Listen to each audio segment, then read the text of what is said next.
sɔgɔma foli an b'o di an lamɛnbaga cɛ muso denmisɛn ani maakɔrɔ Bamakɔ ani lamini Mali kɔnɔ an bɛna kɛ diɲɛ fɛn fɛn k'a dɔn k'a fɔ a sɔrɔla ka radio Mali la n'o radio fréquence 93.8 kunnafoni a gɔnɔma a sanuma radio ma min fɛ Yusu Kolo Yusufa Keba Samake nɛgɛ kɛrɛfɛ juru a y'o Tarawele nɛgɛ kaɲɛ 7 ka taa bila kaɲɛ 8 tɛnɛ nɛgɛ da gosi sibiri kunnafoni a tɛ kɛ basi ye ko a n'a bɛ dɛsɛ Keba Isufa i ni sɔgɔma a b'an sɔgɔma k'olu baasi tɛ an bɛ Ala fo ka barika da ka foli ko di limana cɛ ni muso ma kosɛbɛ Mali kɔnɔ ani Mali kɔ kan sanga ani wagati ko n tɛ nin dabila u bɛ nɔbɔ ko la wa dugubila ka fisa ni ladala wuli kɛn yɛrɛ radio sabanan ni o ye sini ɲɛsigi ani ɲɛtaga radio ye radio fréquence 3 kunnafoni sanga ni wagati ka bunakun dayɛlɛ jama ye an ye kɛnɛ sɔrɔ Isufa ko bɛɛ bisimila siga t'a la radio fréquence 93.8 Keba Samake facilité sɛbɛn ye min d'a ma ani min an ka jabaraninw sanfɛ kunnafoni ninnu nasira an yɛrɛ ka wuli ka jɔ kɛla minnu seere ninnu ye kunnafoni ye an bɛna an da don minnu na ka walawala dɔɔni limanaw k'u ka tata sɔrɔ a kɔnɔ Keba an ti don badabada f'an ka dugawu k'an ka jamanaba in ye Maliba in Ala ka jamana in sutura Ala ka jamana in bɔ juguw bolo nin sago jugu sago Ala ka n'an ka jamana in kɛ jugu sago ye jugu kɔnɔkanta a kɛnɛma ta jugu dogolen Ala k'a bɛɛ woloki k'a di Mali ma ko ye an ka sama ka bɔ Maliba in kɔnɔ Keba Maliba in ka kɛ damu jamana ye ko maa tun bɛ cogo min hɔrɔnya jamana ka jamana in k'a diya ka tɛmɛ kɔrɔlen kan ko ye a se de ye Ala ye Ala k'o kɛ a ka Alaya kama bidonba barika alayhi salatu wa salam ba a y'o Tarawele bɛ fiɲɛ bɔ an sen kɔrɔ Keba Samake 20 janvier 2022 nin ye Maliba ka armée ka fête ye golo masilen taba an bɛ dugawu k'u ye Ala k'u se juguw la Ala kana jugu se la abada Ala k'u bɔ juguw bolo Keba Samake Ala ka denmisɛnninw ɲuman bɔ bɛ wuli ka jɔ min na bi jamanaba in k'a sama ka bɔ dingɛ kɔnɔ ka jamana in k'a bɔ juguw gɛn ka bɔ an da la Ala k'a se k'u ye Ala k'u dɛsɛ o la abada Ala k'u ɲuman bɔ Keba o tɛmɛnen kɔrɔ kɔ parce que sɛbɛn min bolo bin n bolo ɲɛfɔlɔ sɔgɔmada in na an k'a ma le hogon a ka bi bɔli parce que sɛbɛnba o de ye kalo kɔsɔ Hamadunɔ Amboru Togo Keba Samake a y'i bolo ɲɛsin a ma ko ye a ko bi min ye Maliba awa i k'a dɔn k'a fɔ ani diɲɛ bunakun kan Keba ko min ye ni uruzi ye ko dan sagola ko ye dan sagola cogo ji Keba Samake ko i k'a dɔn k'a fɔ a kɔlɔsili bɛ bɛɛ lajɛlen na ko ye n'i y'a ta k'a lajɛ ni i k'a dɔn k'a fɔ CEDEAO ye n'o bɛ organisation régionale ko fɔ Keba Samake ko CEDEAO n'i y'a ta k'a lajɛ ko Mali kɛra jamana ye jamana min n'a bɛ compter jamanaba fɔlɔw fɛ ko ye n'u u sɔnni dala CEDEAO ko kan n'u sɔnni dala kan k'a fɔ ayiwa i k'a dɔn k'a fɔ jɛkulu an ka labɛn yaasa ayiwa i k'a dɔn k'a fɔ min an ka sous-région ye Keba Samake an b'an tɛgɛ di ɲɔgɔn ma ka fɛsɛfɛsɛli k'an ni ɲɔgɔn cɛ taga ka segin k'o ka an ni ɲɔgɔn cɛ lafiya kɔnɔ ko in ko Mali kɛra o jamana fɔlɔ ye a ko n'i y'a ta k'a lajɛ degun min ye an ka jamana kan bi n'o ye Maliba ye a ko i k'a dɔn k'a fɔ a degun a tɛ taa ka farafinna si to ko ye turu jamana min n'an bɛ ko Sahel jamanaw Keba Samake a ko o jamana ninnu n'u tɛnɛnen don Mali la n'a bɛ t'i jɔ jamana wolonwula bɔ ɲɔgɔn la Keba Samake ko gɛlɛya k'a tɛ se k'a si to ko ye a ko n'i y'a ta k'a lajɛ bi min ye ayiwa i k'a dɔn k'a fɔ CEDEAO ye ani Mali ye furugufurugu min don n'u ni ɲɔgɔn cɛ Keba k'a bɛ kɔsegin bɛlɛ da ko ye ka taa min a ko n'i y'a lajɛ bi min ye i k'a dɔn k'a fɔ sigikafɔ ye sigikafɔ min ni jamanadenw b'a ma ko assise nationale n'o bolo dara an ka jamana bolo Maliba ko a ye sigikafɔ min kɛ a ko sigikafɔ ko jaabi tara ko ye a tara jɔn bolo o de ye Mali ka ministre des affaires étrangères ye an ye jamana wɛrɛ ko ye ɲɛmɔgɔba n'o ye Abdoulaye Diop ye ni k'i kunda ayiwa i k'a dɔn k'a fɔ Ghana kan ko ye min ye CEDEAO ye awɔ kɛlɛfa bɛ maa min na bi o de ye Ghana ale jamana ɲɛmɔgɔ ye ko ye k'i ka taa sɛbɛn da ɲɔgɔnkɔrɔ sɛbɛn min n'a sɛbɛnnen b'o kɔnɔ a ko i k'a dɔn k'a fɔ ko jamana a ko i k'a dɔn k'a fɔ minnu bɛ fanga la bi n'a na ko transition mo jama da no ko fota yesil kirba ako ni mo galla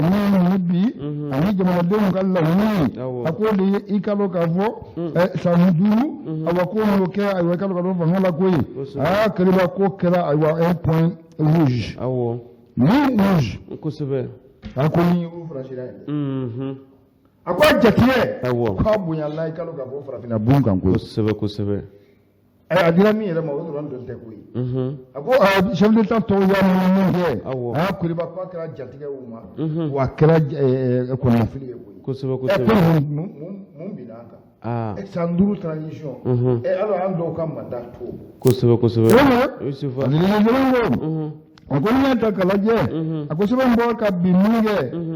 k'u ko kuma la ko nin a k'i ka dɔn k'a fɔ ko an bɛ wulikajɔ da joona joona awa ka jama lajɛ nin ma koyi chef d'état de la CEDEAO k'u lajɛ nin ma joona joona Kɛlɛba Sumakɛ ko ka nin walawala k'a fɔ jamana k'a fɔ chef d'état u ye koyi an ka hakilina bɔ nin kan joona a ko n'i y'a ta k'a lajɛ a ko min i ka dɔn k'a fɔ Maliba ye k'i ka dɔn k'a fɔ ko CEDEAO k'u ma anw ka hakilina kɔni ye min ye ni siga t'o la ni bɛnkɛr'o ka maliyɛnw bolo a ko de ye kalo ka bɔ kalo 18 ye koyi wa kalo 18 an ti dɔrɔmɛ 1 fara kan koyi ɛri 1 miniti 1 an t'a fara kan a ko n'i y'a ta k'a lajɛ min ye a kalo février kalo ale tile 27 san 2000 ani san 22 a ko an kɔni b'a dɔn aw bɛ taa ka bɔ yen n'i y'a ta k'a lajɛ a ko min ye kalo ka fɔ nin waleya ye Kɛlɛba ko nin kɛra degunba ye koyi degun min ayiwa i kalo ka fɔ n'a kɛra ayiwa i kalo ka fɔ organisation régionale ale ni Maliba cɛ koyi a ko a degun a ko n'i y'a lajɛ bi a ko ayiwa kalo ka fɔ fura bɛ sɔrɔ a la koyi sabula chronogramme minnu o taara di CEDEAO ma Kɛlɛba ko chronogramme k'a filɛ nin ye koyi ko n'i y'a ta k'a lajɛ a ko min ye i kalo ka fɔ ministre des affaires étrangères n'o bɛ ayiwa i kalo ka fɔ Abdoulaye Diop ko fɔ a ko a ye sɛbɛn min di a ko sɛbɛn b'a jira k'a fɔ san 5 in kɔnɔ baara min n'u bɛna boloda a ko min ye i kalo ka fɔ gouvernement ye koyi min ye élection bɛɛ lajɛlen k'u b'o kɛ ka bɛn ayiwa i kalo ka fɔ san 2000 ani san 26 ma koyi Kɛlɛba Sumakɛ a ko o kɔnɔna la a ko min ye i kalo ka fɔ élection constitutionnelle Kɛlɛba n'o ye notamment la révision constitutionnelle Kɛlɛba Sumakɛ ko bi kɛ ka bɛn a kalo ka fɔ san 2000 ani san 23 ma min ye i kalo ka fɔ communal ye ko k'o cɛngu k'o labɛn k'o bɛn san 2000 ani san 24 a ko min ye législative ye Kɛlɛba Sumakɛ n'o bɛ ayiwa bulonba kɔnɔmaw ko fɔ ko k'o labɛn awa k'o kɛ ka bɛn i kalo ka fɔ san 2000 ani san 25 ma a ko min ye nin chronogramme ye ko nin cɛnguna segula yɔrɔ min Kɛlɛba Sumakɛ ko jatigɛ nana koyi o bɛ kɛ a ko mais ko min kɛra gɛlɛya y'a yɔrɔ la CEDEAO ka laɲini na CEDEAO ka hakilina la ko de y'a jira k'a fɔ le hic k'i k'a dɔn k'a fɔ ko jamana in kɔnɔ min ye politiki bunakun kan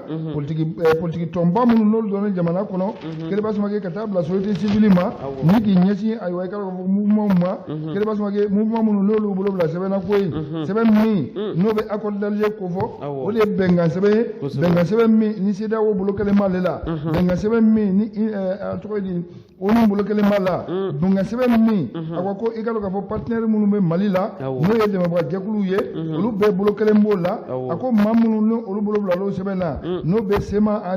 sema ni plateforme ko fɔ Kɛlɛba Sumakɛ k'olu ma k'a kɛnɛ kan koyi a ko b'a jira cogo bɛɛ la koyi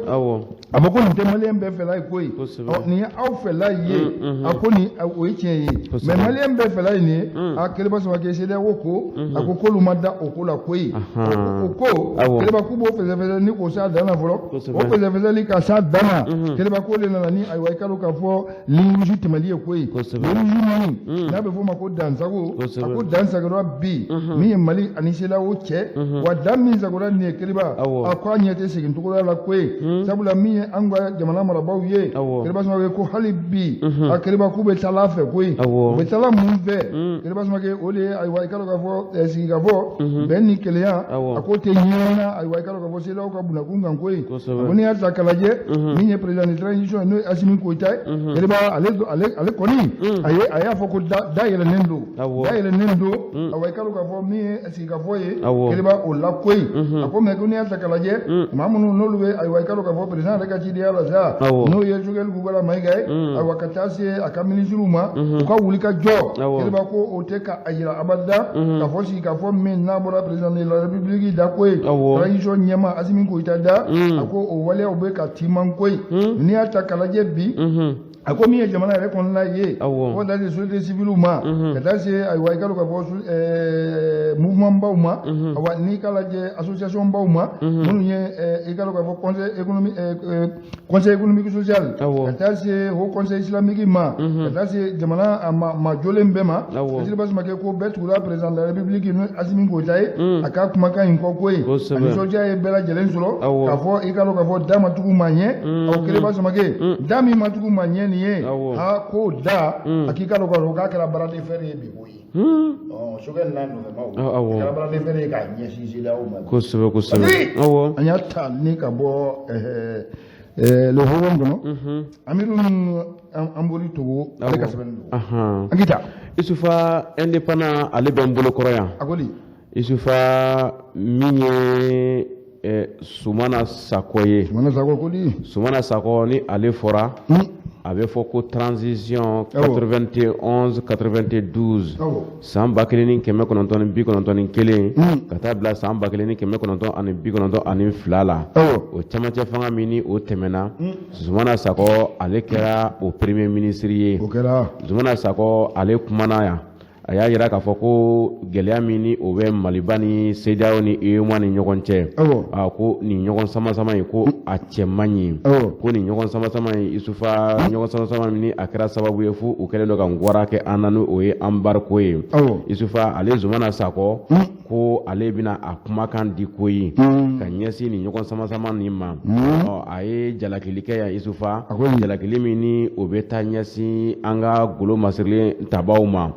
an ka camancɛ fanga marabagaw ma Assimi Goïta ani Sokɛli Kokala ka fara u ka gouvernement kan Isufa a y'a jira k'a fɔ Sumana Sako ko min ye gɛlɛya ye ko nin bɛɛ lajɛlen sɔrɔla dankari la fanga la n'o ye Elhaji Ibrahim Boubacar Keïta ale ka fanga ye ko ni u kɔni nana k'a fɔ ko transition Isufa ko transition ko o bɛ wagati dɔw de fɔ ko ye Isufa kuma in tɛ keriba ta ye Sumana Sako ale de ta don wa ale parti politique ɲɛmaa ye parti politique min ni ale tɔgɔ ye ko Sénase Faso Hɛrɛ Sénase Faso Hɛrɛ président Sumana Sako ko an ka jamana bɛ maa minnu bolo bi ni o ye golo masirilen tabaw ni civil minnu faralen don ɲɔgɔn kan ka wulikajɔ kɛ ko Isufa ko nin si tɛ se k'a fɔ ko u t'a kalama k'a jira k'a fɔ ko baara min ko ni a bɛ ka kɛ faso in kɔnɔ bi in na ni o ye transition ye a ka taa ɲɛfɛ fo ka taa se san 5 ni wagati wɛrɛw la Isufa ko u bɛɛ b'a kalama k'a fɔ ko ani Mali sariya ko u tɛ taa ni ɲɔgɔn ye ko sariya min ni o bɛ Mali ba in kɔnɔ yan kɔrɔlen ko ni o kɔni ma yɛlɛma ko ni u taara sira wɛrɛ fɛ sira suguya wɛrɛ fɛ Isufa ko o sira in ko olu kɔni don sariya fɛ o ye Mali sariya ba ye ko o Mali sariya kɛlen don ka fɔ ka bɛɛ min kɛ Maliyɛnw ni CEDEAO ni UEMOA ni ɲɔgɔn cɛ kɔrɔlen ko sariya tigilamɔgɔw fɛnɛ ko sanga ani wagati ko wajibi ko olu bɛ o sariya in lakana k'o lafasa kɔrɔ ka jira k'a fɔ ko sira min talen don nin ye Sumana Sako ko ten ko nin tɛ an ka sira tata ye sama-sama min b'a ni CEDEAO ni ɲɔgɔn cɛ fo ka na se frontière datugu ma ko Maliyɛnw k'an ka an ɲɔgɔn hakili lajigin ka jira k'a fɔ ko n'i y'a mɛn ko CEDEAO UEMOA ko a sigibaga jɔnjɔn fɔlɔfɔlɔ dɔ ye Mali ye nanzarakan na ko Mali ye a pays membre fondateur dɔ de ye ko u y'o fɔ ko ni a jateminɛ ale ale Zumana Sako ko an ka golo masirilen tabaw ko olu kɔni ye maaw ye minnu ni jamana bolofara belebelebaw don ko ka ni n'a ma ɲɛ ko bɛɛjɛ fanga nana jamana kɔnɔ Isufa Zumana Sako ko ten ko o golo masirilen tabaw ko ni yɛlɛma nana togo o togo ni wagatini min dir'u ma ko n'o banna k'u ka kan ka don u jabala la ni a bɛ fɔ o ma ko camp walima caserne ko sɔrɔsiw kan ka don caserne kɔnɔ k'u ɲɛsin min ye lakana ye faso lakana ye o ma Isufa Zumana Sako a kumana ko o lakana sababuya la Isufa ko fasodenw bɛ lakana faso minɛnw bɛ lakana wa faso kɛrɛfɛ jamanaw fana bɛ lakana a kanto la sa ko Isufa ko finitigi fanga la jamana kunna finitigi bilalen jamana kunna bɛɛjɛ fanga kɔnɔna la Isufa ko tiɲɛ yɛrɛ la ko o tɛ se ka bɛɛjɛ fanga kunkɔrɔta k'a tɛ se ka bɛɛjɛ fanga bɔ bolo la ko ka sababuya kɛ min ye waleya mun ni olu kan ka ta ɲɛmɔgɔw fɛ ko finitigiw tɛ se k'o ɲɛmɔgɔw ta ka kɛɲɛ ni sariya min ni a bɛ fɔ olu ma ko charte Isufa ko n'a ma ɲɛ ko an ka finitigilakaw ko u ye fanga sɔrɔ camancɛ fanga tɔgɔ la Dankarile Ibrahim Bokar Keita ka fanga la ko tiɲɛ don wulikajɔw kɛra u fɛ ko mais ko wulikajɔw fana kɛra u kanubagaw n'u somɔgɔw n'u dɔnbagaw fɛ ko ye Isufa ko ka wulikajɔ ko k'o ji janya ko o juru janya ka o cari jamana fantan a 4 kɔnɔ ko an bɛ don min na ko bi kɔni ko tiɲɛ don bɛɛ ko transition ko mais Isufa k'a sababu ye mun ni mun ye ko fɛɛrɛ min sɔrɔla transition kelen o fɛ Isufa ka fasodenw fara ɲɔgɔn kan ka t'u sigi kɛnɛ kelen kɔnɔ ko n'a bɛ f'o ma ko assise nationale min ni ale ma taa fasodenw bɛɛ lajɛlen ji min sira fɛ ka sababu kɛ o assise nationale kelen ye a dɔnna kabini a ma sigi ko a laban ye min ye Isufa ko o ye k'a don fasodenw kun ma k'a fɔ ko bɛɛ ka wuli k'a fɔ ko transition ko k'a jukɔrɔma don ko de nana ni nin ye bi ko k'a ta kalo 6 la fɔ san 5 k'u ka o kɛ Isufa Zumana Sako ka kuma ye nin ye halisa ko ye a y'i banban ka jira k'a fɔ ko o tɛ fasoba in tagabolo ye kɔrɔlen ko nin t'a a tagabolo ye ka sababu kɛ ko an bɛ bɛɛjɛ fanga de kɔnɔ ko an kana ɲina bɛɛjɛ fanga kɔ ko nin b'ale hakili jigin wagati janna Isufa Zumana Sako ko ten a b'ale hakili jigin san 1968 na Isufa ko wulikajɔ minnu kɛra an ka ɲɛmaaw fɛ ka kow dayɛlɛ ka tila ka kow yɛlɛma ni jɛrɛjɛ min ni u y'o wele ko référendum du 2 juin 1974 ko Isufa ko o ye o ni nin bɛ taa ɲɔgɔn na ko ye Zumana Sako Isufa a y'a yira k'a fɔ ko olu ye o référendum min kɛ 2 juin 1974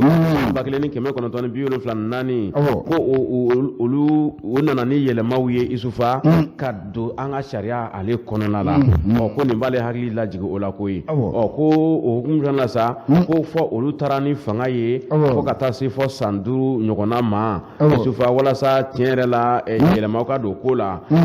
Isufa ko o sɔrɔla mun fɛ kabini san 1960 ani 60 wagati o septembre kalo tile 22 n'o ye Mali ka yɛrɛma hɔrɔnya san ye ko Isufa ko o yɛlɛmaba ninnu ko nin b'ale hakili jigin olu de la ko ye nka olu nana ni nabolo min ye o ye ka yira k'a fɔ ko ka sariyaw ko k'u ba yɛlɛma ko sariyaw sera ka ba yɛlɛma ko ye ko ale Zumana Sako kelen k'a ma tila dɛ Isufa a y'a yira k'a fɔ ko halisa ko nin CEDEAO kelen min ni u tilara ka na olu sigi ko n'i y'a mɛn k'a sigira ko Maliba in sen de b'a la ko ye ko an bɛ don min na ko bi ko an ka golo masirilen tabaw ni an ka gouvernement minnu bɛ yan bi k'ale kɔni bɛna min f'u ye ko u peresera kow ma k'u bɛ ka taa ni kow ye ni fanga ni teliya min ye Isufa ko Ala k'an kisi ko ale ɲɛ bɛ filila a la kɔfɛ ko ye jamana in kɔnɔ ko ye ko kama sɔrɔ ko bɛɛ kan ka fara ɲɔgɔn kan ko k'u hakilinaw jagabɔ k'i u m'a ye ko fɔ CEDEAO nana ka na ngwara ta k'o da an kan nin ye n'a bɛ f'o ma ko embargo ko a b'a a fɔ fasodenw ye halisa k'an ka a lajɛ ko tiɲɛ yɛrɛ la faso ye ko a bɛ kɛ anw de ta ye wa anw de ta don ko ye ko nka Isufa ko ji bɛɛ n'a tɛmɛsira don dɛ ko Isufa ko maakɔrɔ de bɛ fɛn fin jeninen dɔn ko ɲɔgɔn sama-sama min bɛ Mali ni CEDEAO ni UEMOA ni ɲɔgɔn cɛ nin ye ko tiɲɛ la ko ale fɛla ko tɛ n'a ma ɲa k'a yɛrɛ ye fasoden ye wa ni a hakilina dili kan ko halisa ko a kɔni b'a fɔ halisa dɛ ko bɛ ka teliya ko min ye civil minnu ye ni olu bɛ ka wuli ka jɔw kɛ ka yira k'a fɔ ko tiɲɛ yɛrɛ la ko wagati min fɔra ko a kan ko o ye an hakilina ye n'o sɔrɔla o ka d'an bɛɛ ye fa ko mɛ ko ani sariya tagabolo ti taa ni ɲɔgɔn ye k'o la ko o de bɛ ko in waleya ninnu nafa banko ye ko ni a jateminɛ Isufa ale kɔni ale tɛna a fɔ ko a bɛ se ka a kɔnɔta dogo ko n'i y'a jateminɛ gulo masirilen tabaw fanga kunna ko lakana kan ka kɛ fɛn ye min a bɛ kɛ jamana fantan a naani na ko ye an bɛ don min na ko bi ko lakana ko a banbannen tɛ ko jatigɛ wale bɛ fan bɛɛ fɛ jamana in kɔnɔna la ko n'an m'an kunnaja Isufa ko a sababu tɛna an bɛna tila k'an yɛrɛ ye yɔrɔ min na ko Ala k'an kisi ko banbaganciw ko olu tɛna yɛlɛ an na wa Mali kɔnɔ ani Mali kɔ kan ko u bɛ bɔ ka don na ko an ka bila an kunna Isufa ni CEDEAO kelen ni UEMOA kelen bɛ baara min na bi n'an yɛrɛ b'a jɛ kɔnɔ ko an janfalen don ko ye o janfa hukumu kɔnɔna la sa Isufa halisa ale ka bureau tɔgɔ la Zumana Sako kumakan de ye nin bɛɛ ye koyi a ka parti politique min bɛ yen n'o bɛ wele ko Sénat faso hɛrɛ ko nin tun ye olu ka jateminɛ ye ale ka ladilikan ye o ɲɛsin an ka fasoba in ma ko an k'an hakili to ɲɔgɔn na an k'an tɛgɛ di ɲɔgɔn ma Isufa an k'an yɛrɛ sɔrɔ drapeau kelen kɔrɔ drapeau min ni o y'an ta ye sa waati kosɛbɛ ko fo ka na se sa an k'an hakili to an ka constitution ni an ka chartiw la charte ni olu bayɛlɛma laban min kɛra septembre 1992 janvier kalo tile 12 san 1992 o ye sariya sunba ye Isufa o ye sariya sunba ye k'an ka hakili to o la ko n'an y'an hakili to o la ko ni Ala sɔnna ma ko halisa ko 22 septembre 1960 ko bɛ duwa an ye ko halisa ko le 20 janvier 1961 ko bɛ duwa an ye ko halisa ko le 25 mai 1963 ko bɛ duwa an ye fo ka taa se Isufa le 26 mars 1991 la ko ninnu bɛɛ lajɛlen bɛ don an ye ko n'an ye an ka sariyaw bonya fasiri an y'a bɔ indépendant kɔnɔ Zumana Sako Sénat faso hɛrɛ ani président nin y'ale ka laseli Isufa ka se fasodenw ma keliba babu ɲana Zumana Sako a bɛ jamana dɔn Zumana Sako ale kɛra premier ministre ye premier ministre min n'a ka waati o gɛlɛyaba tun bɛ jamana in kɔnɔ kosɛbɛ ale yɛrɛ ma kɛ premier ministre fɔlɔ ye Mali la kosɛbɛ a tɛ u ka fanga Musa binnen kɔfɛ ale gɛlɛyaba waati kosɛbɛ transition ye fɛn min ye a b'a dɔn sabula a kɛra min premier ministre transition don camancɛ fanga a b'a dɔn Kaminga a ɲɛma tɔn filɛ sa kosɛbɛ ka ninnu ka baaraw lajɛ transition san 5 keliba a kuma ka ca koyi ayiwa nin kɔni ye Zumana Sako ka keliba Samake i ka dɔn lɔgɔkun kɔnɔ sɛbɛn Nɛgɛjɔ b'o ale ka sɛbɛnni don koyi a ko n'i y'a ta k'a lajɛ bi Keliba Samake a ko jɔyɔrɔ bɛ maliyɛnw na bi jɔyɔrɔ bɛ diɲɛmala koyi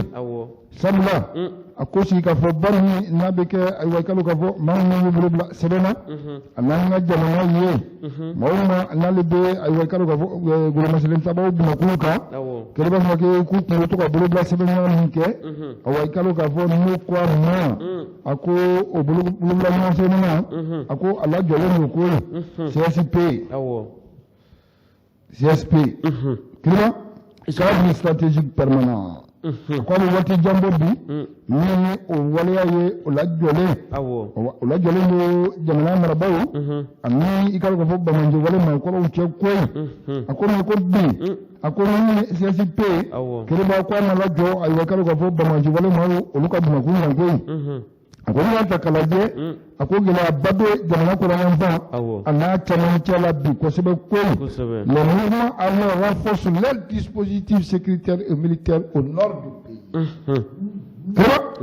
ako ni bamanji wala ma ko ye ni awu kira ma ke ku ukalla do sinsi ni ikalo ga bogolo masilite kula ani insécurité ni be lakana ko jamana fa ni ikalo ga bo jamana ko la fa ana chamajela akwa be wati jambo bi ku depuis un certain temps les armées impliqués dans le processus de paix sont en conclave. À côté de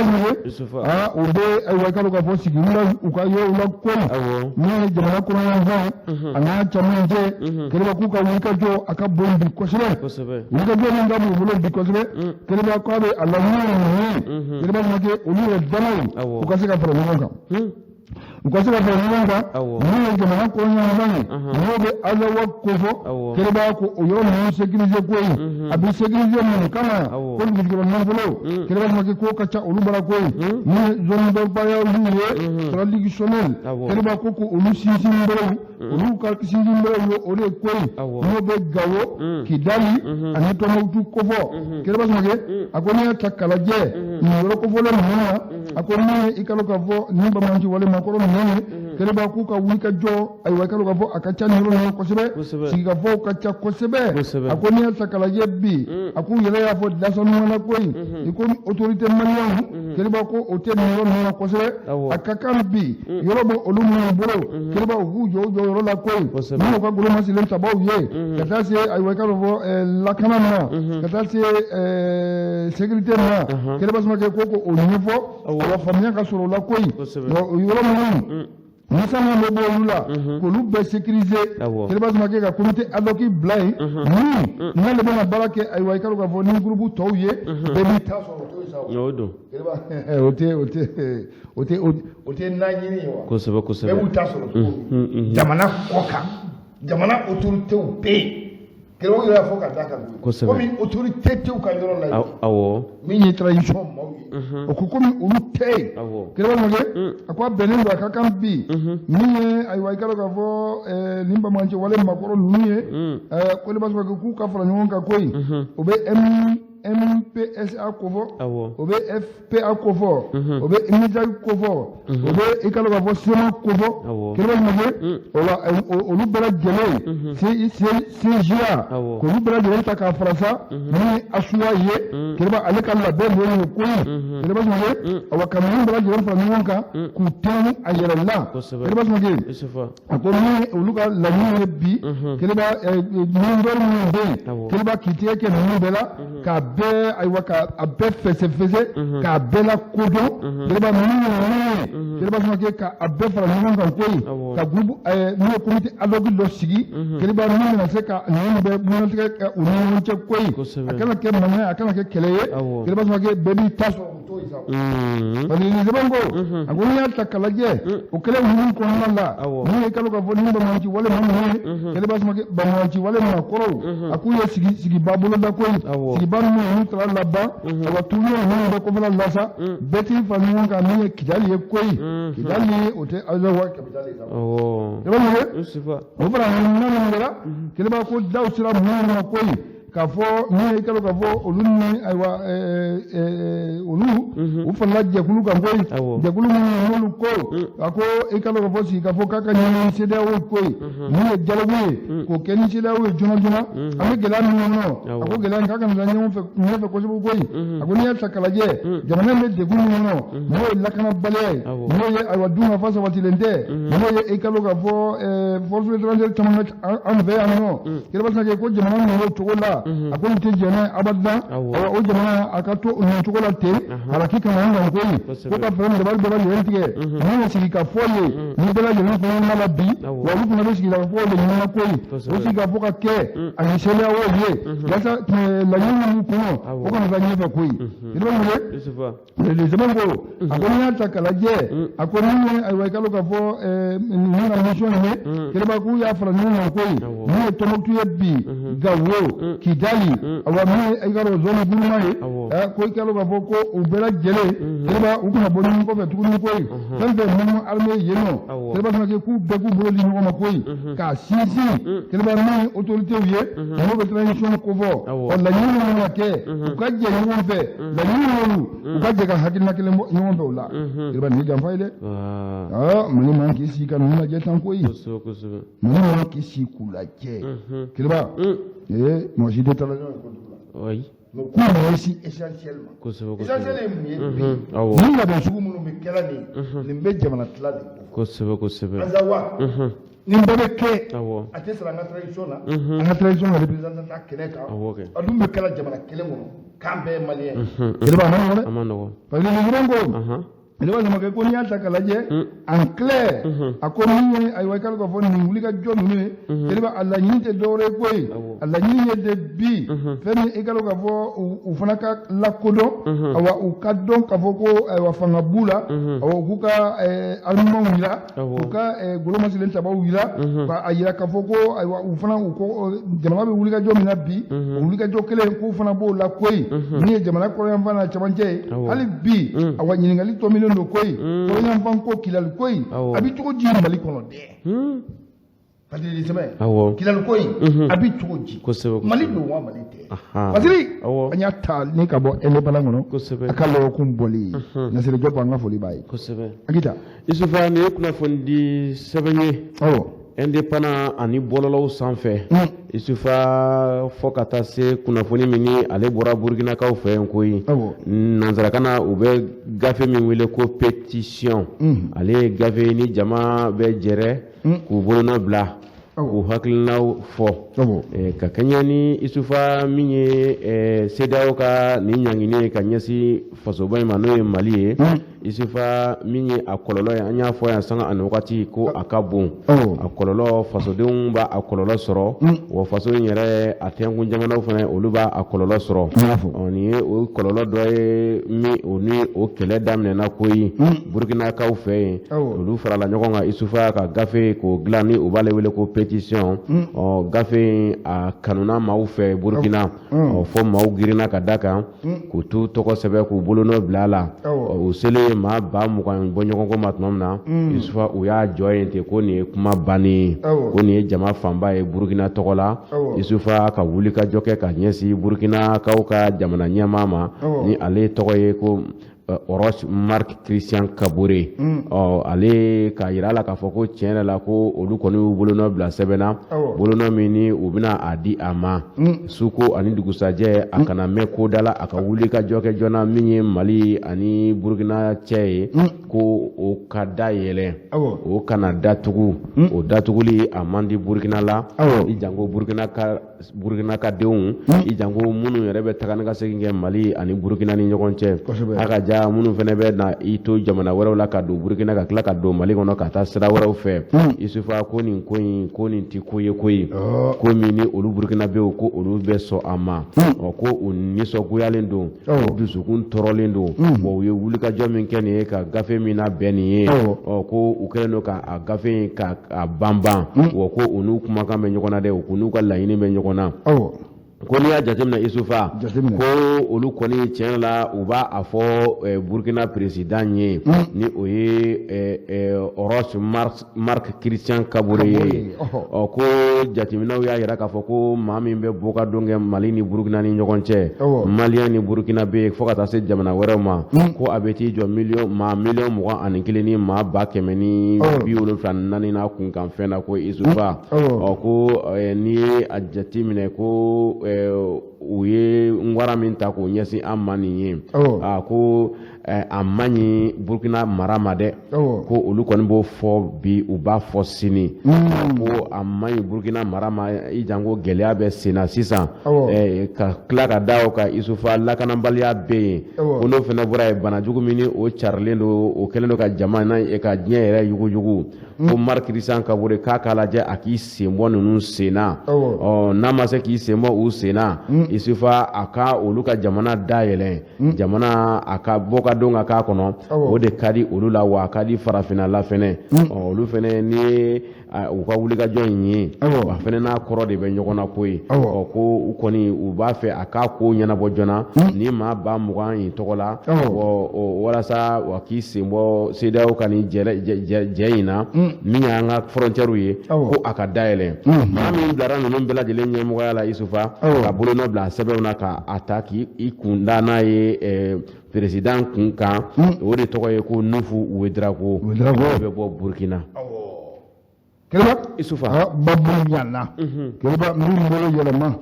parce que de sɛbɛ n'an ko a ma sɛbɛn min bara a ka kunun bɔli parce que sɛbɛn kɛlɛba fadili sɛbɛnba a ko n'i y'a ta k'a lajɛ bi Haman ho Haman na kɛlɛba a ko min ye kalo ka fɔ Maliba ye a ko a yɛlɛ jabaranin sanfɛ koyi jabaranin n'o bɛ ayiwa France 24 ko fɔ a wa kalo ka fɔ dimanche don janvier kalo tile 16 ni Mali ka ministre des affaires étrangères ye n'o bɛ Mali ani jamana wɛrɛw ko fɔ ale ministre ye ɲɛmɔgɔ Abdoulaye Diop a ko a ye laseliw kɛ koyi laseli minnu n'a y'a kɛ a wa k'i kalo ka fɔ France 24 kɔfɛ k'o de bɛ tali kɛ bi kɛlɛba ni kalo ka fɔ accord de défense ninnu n'a bɛ Mali ani Faransi cɛ a ko ka yɛlɛma don a kow la koyi a ko ka révision k'a la kɛlɛba parce que les sɛbɛn ko a ko n'i y'a ta k'a lajɛ min ye Abdoulaye Diop ye a ma dogo koyi a ko gɛlɛya a tun bɛ jamana in kan waati min waati kofɔta min i kalo ka fɔ min ye Bamaganci wale maaw ye kɛlɛba k'u ye wuli ka jɔ da a wa k'i ɲɛsin Bamakɔ ma o joona joona koyi bɛnkan min bɛ an ni ɲɔgɔn cɛ kɛlɛba wele bila Faransi ma joona koyi a ye na kɛlɛba Bamaganci wale maaw u ye dansago koyi u ɲɛsinnen don a ye kalo ka fɔ Bamakɔ ma nin waati in na ko a ye na kɛlɛba a ko n'i y'a ta k'a lajɛ a ko min ye ayiwa jamana marabaaw ye o waati kɛlɛba olu u siranna awa u jɔrɔla kosɛbɛ koyi min ye capitale ye n'o Bamako ye o kana na bi Bamaganci wale maaw cɛ o wele bilala Faransi ma o la accord min n'a tɛmɛna u ni Faransi cɛ a ko a y'a ta médiaw sanfɛ koyi min ye kalo ka fɔ san 2013 ye kɛlɛba Samakɛ ko ayiwa i kalo ka fɔ sɛbɛn bilaliw cɛ sɛbɛn min n'o b'a jira k'a fɔ Faransi ayiwa e kana ayiwa an bɔ bolola koyi na don an ni ninnu cɛ joona koyi anw ka dugukolo a jikɔrɔla a sanfɛla kɛlɛba Samakɛ min ye o terrestre aérienne kɛlɛba Samakɛ ko bɛɛ y'i ta ye o bɛɛ dir'u ma jamana ninnu fɛrɛla de koyi a ko ayiwa i kalo k'a fɔ accord de défense min b'a kɔnɔ o de ye koyi a ma fɛsɛ ka ɲɛ koyi ko ayiwa a jiw a n'a a dugukolo fo ka taa se a espace aérien ma a kɛlɛba Samakɛ k'i sago bɛ nin bɛɛ la koyi ko n'i y'a ta k'a lajɛ bi ko jamana a tun bɛ degun minnu kɔnɔ ayiwa i kalo k'a fɔ fɛgɛya nana dɔɔnin koyi o degun a bɛ ka taa dɔɔnin min Abdoulaye Diop ye a ko min ye sécurité ye a y'aw jilaja koyi ni espace minnu dira mɔgɔw ye a sécurité a ka banban kosɛbɛ koyi lakana o ka banban kɔnɔ o kalo k'a fɔ adamadenw ka taa ni ka segin kɛlɛba ko ka banban kɔnɔ n'i y'a ta k'a lajɛ bi a ko min ye sécurité ye a ko tɔ k'a jɛ k'o don koyi a ko ɲinama kɛ awa Mali yɛrɛ frontière kɔ koyi a y'a bamanan frontière kan kɛlɛba Samakɛ ko ninnu bɛɛ lajɛlen bɛ accord ɲɔgɔn koyi a ko mɛ ko bi an ka frontière kɛra batɛmɛsiraw ye koyi o kosɔn bi olu y'a ɲini min ye accord de défense ye min a bɛ a ni jamana Faransi cɛ a ko ko Afrique ko k'a lajɛ ji ɲɔgɔn jɔlen na koyi a ko n'i y'a ta k'a lajɛ bolo bila sɛbɛn na yɔrɔ min na a ko min ye Faransi ka agolomasilen sabaw ye a ma ba naani duuru kaltimi soldat ko ayiwa i kalo k'a fɔ o tuna a même temps koyi kɛlɛba Samakɛ kana dɛmɛ don u ma Mali ma koyi a ko n'i y'a ta k'a lajɛ a ko i kalo k'a fɔ o soldat minnu nana a ko a bɛ dugawu kɛ koyi sabula maa caman tora olu sen fɛ kɛlɛba Samakɛ a ko bi ni accord de défense ye a ko pour que jamana in ka se k'a bɔ bolo la ka se ka jamana in sauver kɛlɛba ko fɔ accord min a ka lajɛ ji jɛman jɔlen na koyi yala accord min an ka sanfɛla jiw ani dugukolo dir'u ma a dir'u ma nin kan jumɛn ye o de kan ka ɲɛfɔ an ye kosɛbɛ n'o ma ɲɛfɔ kɛlɛba Samakɛ ma n'o bɛ to kun fɛ dɛ o kɔni an y'a ta ni ka bɔ tribune libre kɔnɔ a ka kunun bɔli Faransi sɛbɛnma o Hamani an ka foli b'a ye Isufa an bɛ taa an sanko min ye halisa lakanabaliya ye jamana in kɔnɔ an b'an da tugu a waleya dɔw la ni waleya ye ni ale taara ka ɲɛsi camion remorque dɔ ma an sɔngokaw fɛ yen koyi Isufa camion in ale tun ye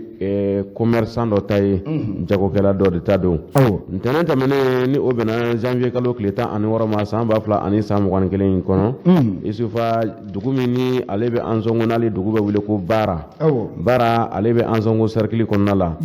kunnafoni y'a yira k'a fɔ cogo min na ko u y'a sɔrɔ da jalen na koyi ko nin kɛra baara ye baara min ni a kɛra maaw fɛ maa minnu ni u ma se ka bugunatigɛ dɔn ko u tun bɛ moto de sanfɛ n'o ye bolifɛn moto ye Isufa u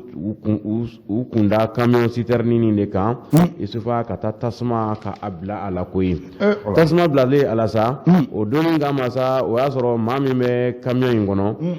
a bolibaga a n'a ka kalanden n'a bɛ fɔ o ma ko chauffeur ani apprenti olu maa fila de tun bɛ nin camion in kɔnɔ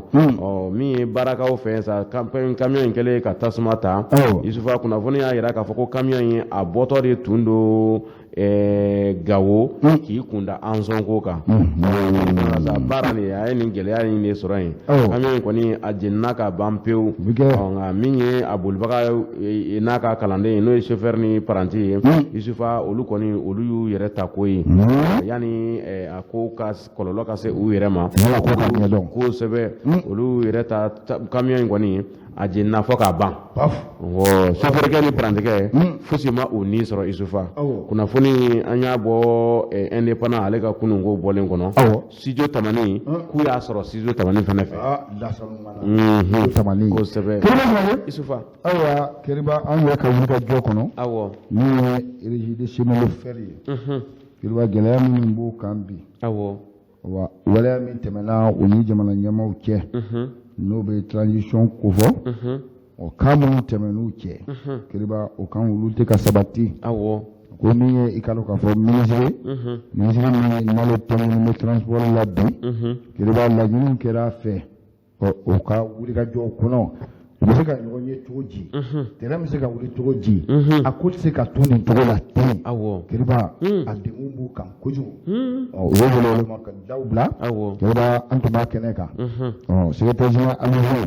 a ye min fɔ Keriba an ka jɛ k'o lamɛn ni Ala sɔnna ma jamana ɲɛmɔgɔw fɛ olu ka promesse dilen anw ma o man ka kɛ miliyari 9 ani kunkanfɛn o bɔli man ka kɛ lafura ye la bannière ye u ka kɛ Ala kosɔn u welela nin micro in na presse bɛɛ k'a fɔ kuma essentiel ye relance du chemin de fer de ye relance du chemin de fer tɛ ɲɛ ni état min impliqué jamana ɲɛmɔgɔ min impliqué u y'a fɔ a ɲɛna ne ye responsable de atelier centre la Burkina